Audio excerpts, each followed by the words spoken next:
that ring finger has not moved once in 1, 2, 3, 4, 5 bars already. 5 bars that has stayed there the entire time. Make sure that when you do this, you have this planted there.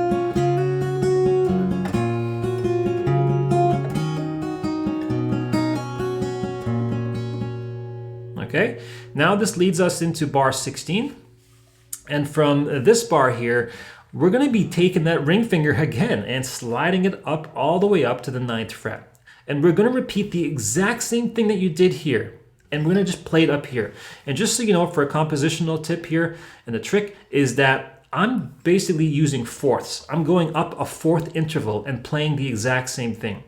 This is something I got from my dad because my dad's a violin player and he plays a lot of traditional Persian music and classical music.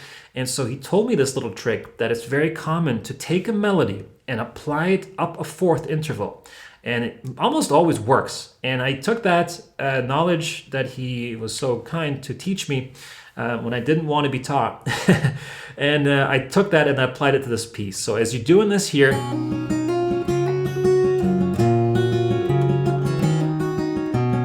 same thing up a 4th interval. This is now the 9th fret. Okay, so it's the same start really. So I'll kind of break this down for you here at bar 16. So we're going to pluck string 2 and 5.